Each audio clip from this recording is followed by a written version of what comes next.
안녕하세요. 재난의 고통 속에 있는 우리의 이웃에게, 우리 모두에게 주님의 자비와 은총이 함께 하시길 빕니다. 오늘은 말씀 증거 전에 성가대 찬양 이야기를 조금 하겠습니다. 그동안 모이는 예배를 못 드리면서 성가대의 지난 찬양을 음원으로 다시 듣고 있습니다. 그런데 성가대 찬양을 특별히 따로 녹음한 게 아니고 단상 마이크를 통해 들어온 소리를 녹음한 거라 성가대 찬양 음질이 그리 좋지 않습니다. 때로는 가사를 알아듣기 힘듭니다. 그래도 귀를 기울일 뿐 아니라 마음도 기울여 들으면 이전의 예배가 그립기도 하고 위로를 얻기도 해서 좋습니다. 이번 주일 찬양은 2018년 4월 15일 세월호 참사 4주기 기억과 동행 예배 때 성가대가 부른 오 예수 그리스도입니다. 자케드 베르햄이 작곡한 노래인데 오늘 함께 읽은 교독문이 그 가사입니다. 오 예수 그리스도, 나에게 은혜를 주소서. 고통이 나를 덮을 때, 고통이 나를 덮을 때, 오 주여, 은혜 주소서. 주여, 주여, 나의 희망이신 주. 오 주여, 오 나의 주님, 긍휼을 주소서, 긍휼을 주소서, 긍휼을 베푸소서. 세월호 참사 희생자 유가족의 심정을 표현하는 것 같아 미어지는 가슴으로 들었던 기억이 납니다. 재난 속에서 고통받고 있는 오늘의 우리에게도 깊은 위로를 주는 찬양입니다. 세길교회 성가대의 오 예수 그리스도입니다.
지난 6월 세길기독사회문화원 연구원들이 팬데믹 시대의 세계를 주제로 공동 연구를 시작했습니다.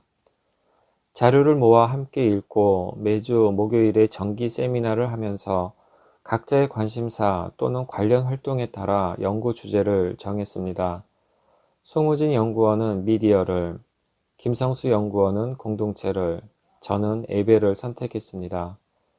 그렇게 몇 달 동안 함께 연구하고 토론하고 성찰한 것을 이번 주일까지 3번의 연속 주제 말씀 증거를 통해 나누고 있습니다.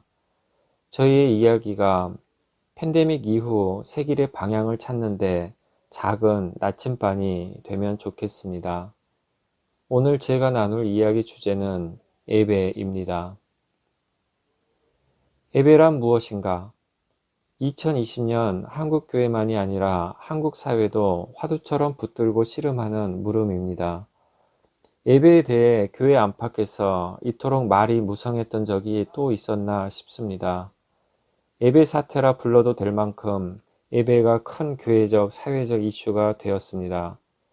그 이유는 그리스도인들에게는 교회에 모여 예배하지 못하는 것이 큰 충격이었기 때문이고, 시민들에게는 팬데믹 상황에서도 모이는 예배를 고집해 사태를 악화시키는 그리스도인들이 도무지 이해되지 않아서입니다.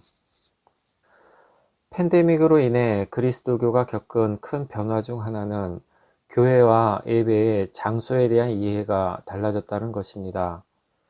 사회적 거리두기에 따라 교회에 모여 예배하지 못하게 되면서 교회는 유형의 건물이고 그곳이 예배의 장소라는 고정관념이 깨어졌습니다. 이제 그리스도인들은 물리적 교회 공간에 모이지 못해도 관계적 교회 공동체로 존재할 수 있다는 것을 깨닫고 있습니다. 예배도 오프라인만이 아닌 온라인으로도 가능해지면서 예배로 나아오는 방식도 이동, 일변도에서 벗어나 연결, 접속, 구독으로 다변화되었습니다. 유형의 공간이 변하면서 무형의 관계도 변하고 있습니다. 건축학자 유현주는 코로나19 시대의 비대면 예배 형태가 교회에 미칠 영향을 다음과 같이 말합니다. 종교는 근본적으로 사람들이 모인 공간에서 창출된다. 종교계 지도자는 그 앞에 서서 사람들이 자신을 쳐다보게 만들므로써 권력을 갖게 된다. 사람을 못 모이게 하면 가장 큰 타격을 받는 것은 종교 권력이다.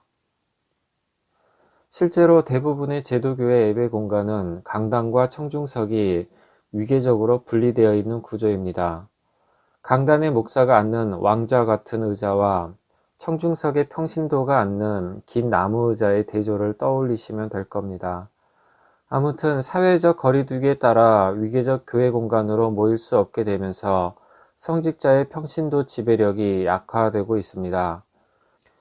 대면 예배에서는 장의자 안쪽에 앉으면 예배 끝까지 나가지 못하고 목사의 설교를 들어야 했던 평신도들이 비대면 예배에서는 설교를 들을지 말지 선택할 수 있게 되었습니다.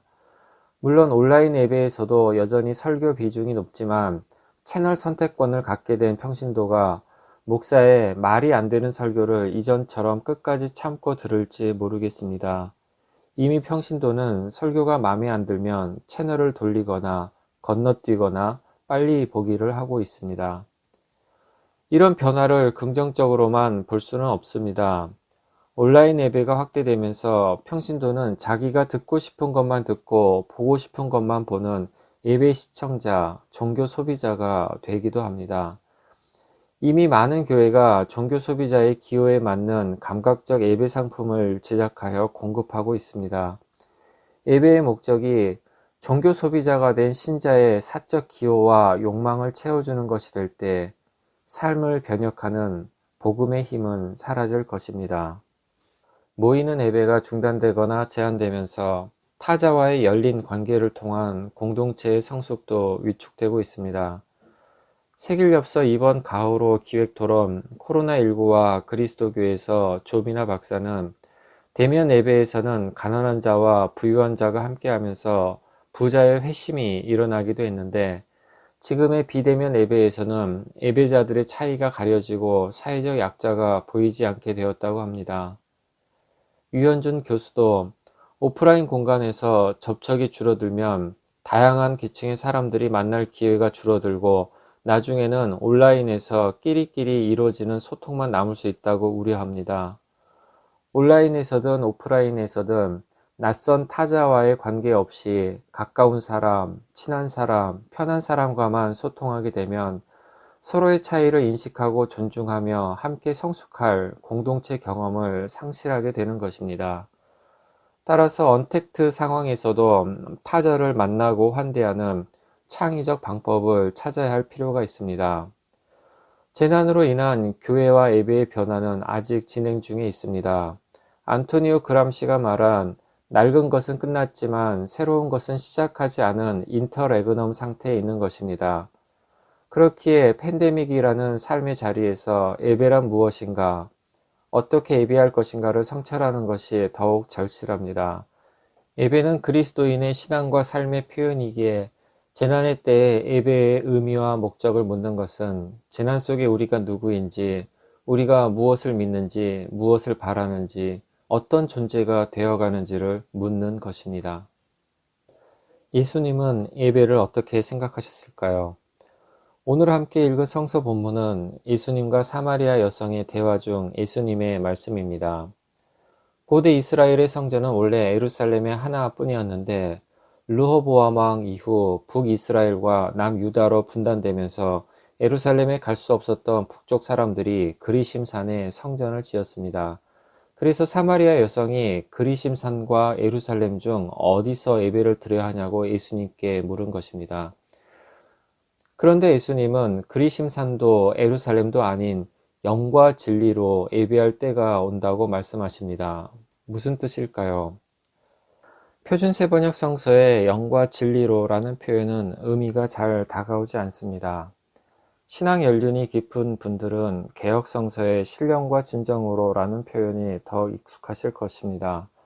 흔히 신령은 뭔가 거룩한 행위를 뜻하는 것으로, 진정은 진실한 자세를 가리키는 것으로 해석합니다. 그 자체로는 의미가 통하는 해석이지만 복음서가 나타내려 했던 원래의 의미와는 차이가 있어 보입니다. 복음서의 뜻에 가장 가까운 번역은 가톨릭 200주년 신약성서의 영과 진리 안에서라는 표현입니다. 헬라어 표현 엔 푸뉴마티 카이 알레테이아에서 엔은 안에서, 푸뉴마는 영, 카이는 그리고, 알레테이아는 진리를 뜻하기 때문입니다. 영어 성서 NRSV도 In Spirit and Truth, 즉 영과 진리 안에서로 번역하고 있습니다. 하느님은 영이시고 진리는 하느님의 상징인 예수님이십니다.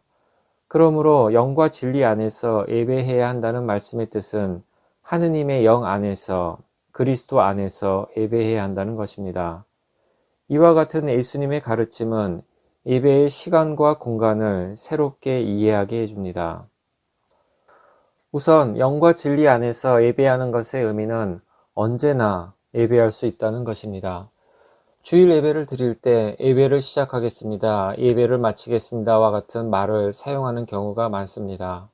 예배의 시작과 끝을 그리 여기면 예배 시간은 보통 일요일 오전 11시에서 12시 사이 1시간이 될 것입니다. 일주일 168시간 중에 겨우 1시간이 예배 시간인 셈입니다. 그 1시간이 예배의 전부라면 우리의 신앙생활은 너무 취약해 보입니다. 하지만 언제나 예배할 수 있고 언제나 예배해야 한다면 우리의 삶 매 순간이 예배의 시간이 될 수 있습니다. 여기서 중요한 것은 언제나 라는 부사에는 시간의 의미만이 아니라 행위의 의미도 들어있다는 사실입니다. 언제나 예배할 수 있다는 것은 모든 것이 예배라는 뜻이기도 한 것입니다. 사도 바울은 여러분은 먹든지 마시든지 무슨 일을 하든지 모든 것을 하나님의 영광을 위하여 하십시오 라고 가르쳤습니다. 하느님의 영과 진리 안에서 하느님의 영광을 위해 우리가 하는 모든 일이 예배인 것입니다. 그렇게 생각하면 우리의 진지한 공부도, 고요한 침묵도, 부드러운 대화도, 따뜻한 미소도, 슬픔을 함께하는 공감도, 정의로운 연대도 모두 예배입니다. 영과 진리 안에서 예배하는 것의 또 한 가지 중요한 의미는 어디서나 예배할 수 있다는 것입니다. 언제나 예배할 수 있다는 것이 모든 것을 예배 행위로 이야기한다면 어디서나 예배할 수 있다는 것은 모든 곳을 예배 장소로 발견하게 합니다. 우리가 일상의 삶 속에서 경험하는 모든 것이 예배이고 모든 곳이 예배의 장소라는 것은 세길의 사회적 영성과도 통합니다. 우리는 주일에 교회에서만 예수를 믿고 고백하는 예배 생활이 아니라 매일 모든 날 세상 속에서 예수를 따르는 생활 예배, 삶의 예배를 추구해 왔기 때문입니다. 팬데믹으로 교회로 들어가는 문이 닫히면서 세상으로 나아가는 문이 열렸습니다.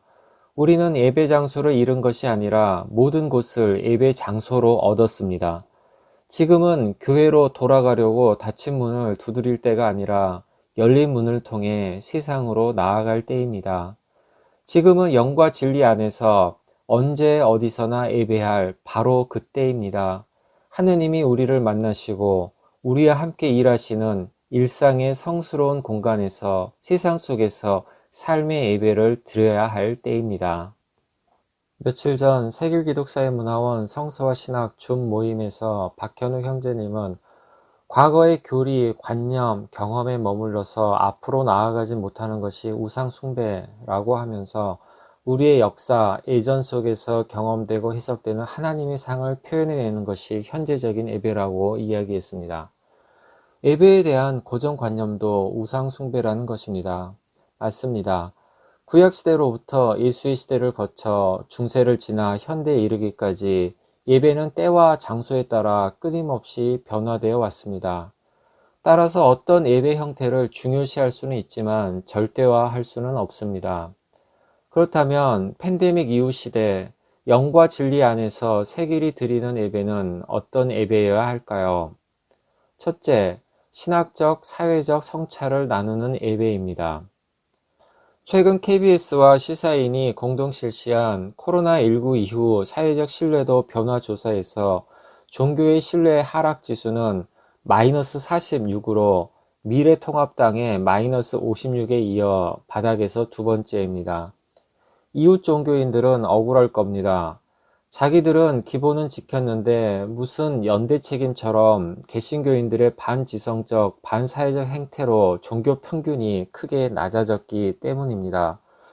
종교의 사회적 신뢰도를 가톨릭, 불교, 개신교, 원불교 등으로 세분해 조사하면 개신교는 하락 정도가 아닌 몰락의 지경일 겁니다. 도대체 어쩌다 진취적 개신교가 반지성, 반사회적 집단으로 전락한 것일까요? 그리스도교 전통은 원래 이성과 신앙, 지성과 영성의 균형을 강조해 왔습니다.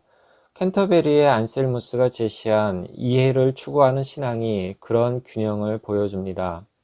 개신교 예배에서 중요한 영역을 차지하는 설교는 말이 되어야 전달되고 수용되는 지성적 활동입니다. 그러므로 오늘의 개신교가 반지성 집단이 된 것은 신학 없는 신앙, 맹목적 믿음에 말 같지 않은 말이 예배를 지배해 왔기 때문입니다. 2019년 현재 한국 개신교 교회 수는 약 8만 4천 개입니다. 매 주일마다 최소한 약 8만 4천여 개의 메시지가 선포되고 있고 수백만이 그 메시지를 귀 기울여 듣고 있는 것입니다. 지금까지의 개신교 예배 메시지가 시대의 표징을 바르게 읽고 책임있게 성찰하는 언어였다면 한국교회가 이렇게까지 몰락하지는 않았을 것입니다. 신학적 사회적 성찰을 나누는 예배를 위해 유용한 방법 중 하나는 폴 틸리히의 상관 방법입니다. 상관 방법은 변화하는 상황이 제기하는 물음을 그리스도교의 메시지에 비추어 성찰하고 대답하는 것입니다. 여기서 중요한 것은 신학은 목사와 신학자의 전유물이 아니라는 사실입니다. 우리가 최근 몇 년 동안 시도해 오고 있는 평신도 신학은 모든 그리스도인이 신학자라는 발상에 근거하고 있습니다.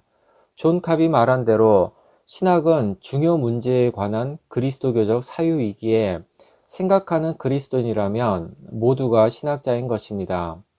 예배할 때마다 우리가 시대적, 실존적 중요 문제를 직시하고 그 문제를 복음에 비추어 성찰하고 성찰한 것을 삶 속에서 실천한다면 우리 자신과 교회만이 아니라 사회에도 근원적 변화를 일으킬 것입니다. 저는 세길의 예배에서 목사나 신학자의 성찰을 경청하는 말씀 증거 또는 설교가 평신도 신학자인 공동체 자매 형제의 그리스도교적 사유를 나누는 말씀 나눔 또는 대화로 전환하면 좋겠다는 생각을 합니다. 예배의 모든 것은 공동체적이기에 말씀 나눔도 공동체적 행위입니다. 시대의 문제를 직시하고 성찰하고 실천하는 것은 남의 이야기가 아닌 너와 나의 이야기, 우리의 이야기여야 합니다. 예배 때 말씀 나눔을 이끄는 이는 공동체의 자매 형제들을 가르치고 답을 말해주는 답변자가 아니라 시대의 문제에 대한 깊은 물음을 나누는, 가져오는 질문자면 좋겠습니다. 말씀 나눔 형식도 때로는 대화로, 때로는 토론으로, 때로는 묵상으로 다양하면서 공동체적이면 좋겠습니다.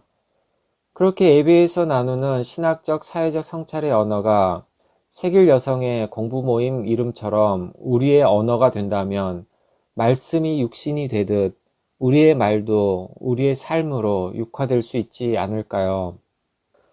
물론 예전처럼 150여 명이 함께 예배할 때는 이런 대화적 예배와 말씀 나눔이 쉽지 않을 겁니다.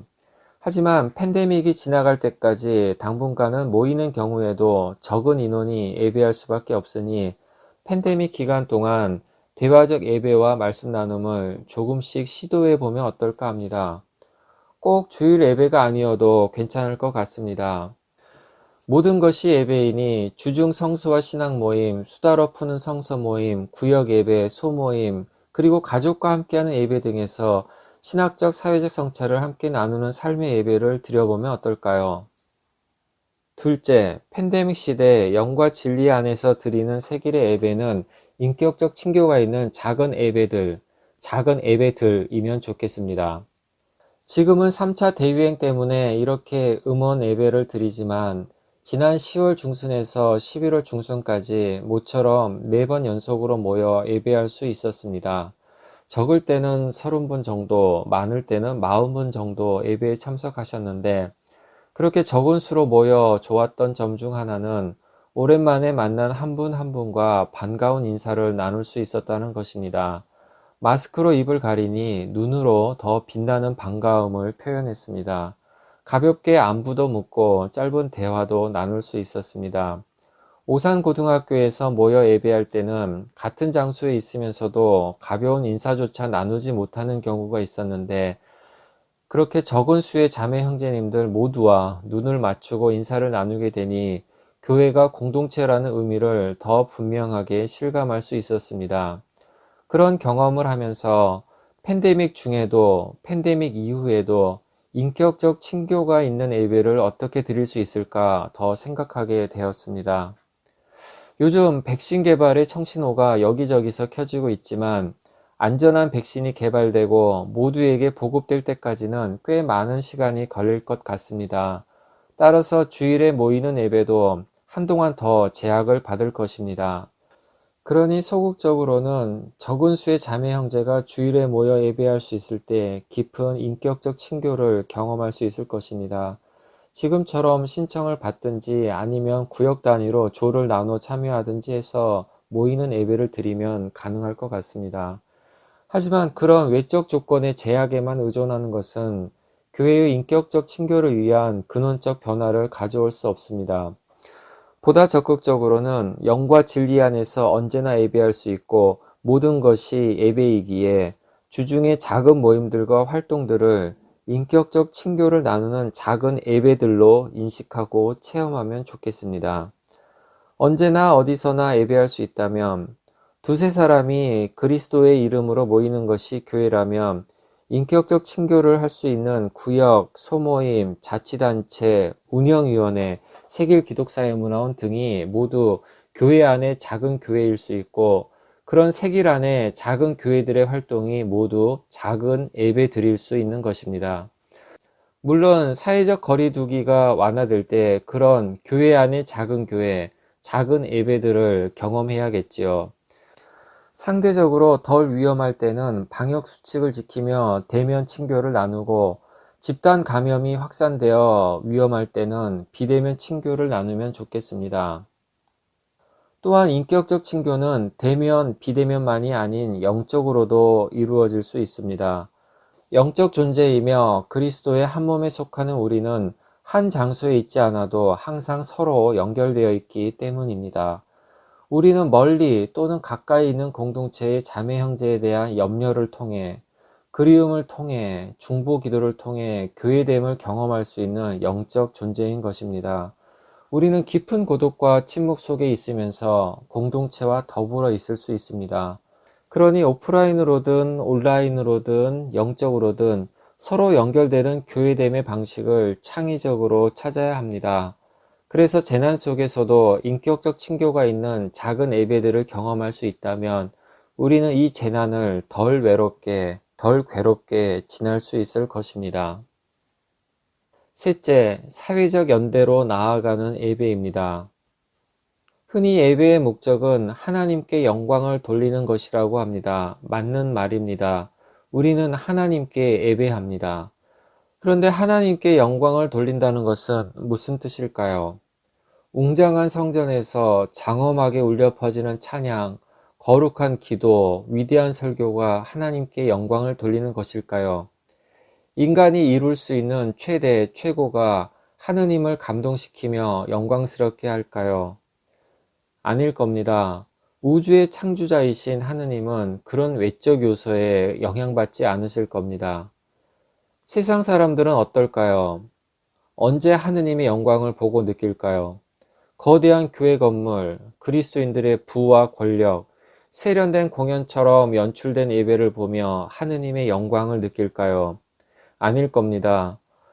온 세상이 팬데믹의 고통 속에 있는데도 변함없이 홀로 영광받기를 좋아하시는 하느님과 그런 하느님에게만 관심을 두느라 이웃의 안녕에, 이웃의 고통에 무관심한 그리스도인은 매정하고 무책임한 자기 도취자들로 여겨질 것입니다.